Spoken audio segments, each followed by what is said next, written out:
Hi hello नमस्कार. संध्याकाळी चण्याचा काढा घेतल्यानंतर थोडं बरं वाटलं होतं. लगेच लागले कामाला. ह्या शेंगा आणल्या होत्या, म्हटलं आधी त्या पहिल्यांदा शिजवून घेऊया, कारण तुम्हाला माहिती आहे मला त्या खायला खूप आवडतात.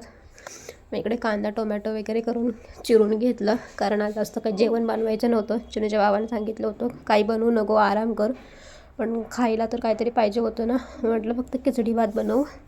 मग त्याची तयारी करून घेतली. इकडे चिनूचं पण जेवण बनवायला ठेवलं थोडं. त्यालाच डाळ तांदूळ आणि त्याच्यात बटाटा टाकून त्याला देणार होते खायला.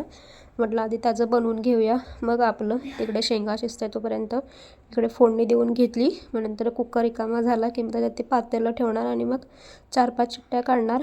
4-5 शिट्ट्या काढल्या की ते चांगलं एकदम मऊ शिजतं. त्याच्यात मी काही तिखट वगैरे अजून टाकत नाही, कारण तो तिखट वगैरे अजून खात नाही. आता फेब्रुवारीमध्ये त्याला 2 वर्ष होतील, पण अजून तिखटाची सवय काही लागलेली नाही आहे त्याला.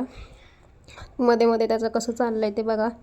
इकडे झालं होतं, पण पाणी थोडं जास्त राहिलं होतं, म्हणून म्हटलं अजून पाणी त्यातलं आठवून घेते.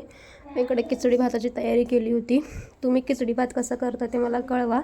इकडे मी खिचडी भाताला सुरुवात केली. तेल मोहरी जिरं लसूण टाकून घेतला, कढीपत्ता टाकला थोडा, आणि मी त्याच्यात नंतर कांदा पण टाकते. कांदा आणि टोमॅटो पण टाकते.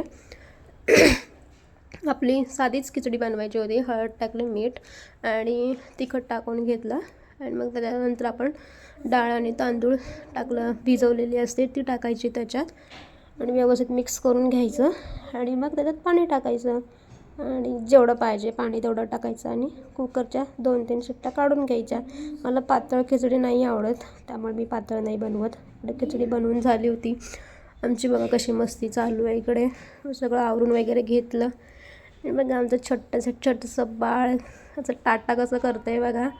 असा होता आमचा आजचा दिवस. अशी रात्र होती आमची अशी, कारण रात्रीचा व्हिडिओ आहे. त्याला टाटा कर म्हटलं तसं टाटा करतो आहे बघा. आता त्याला समजायला लागलं आहे सगळं.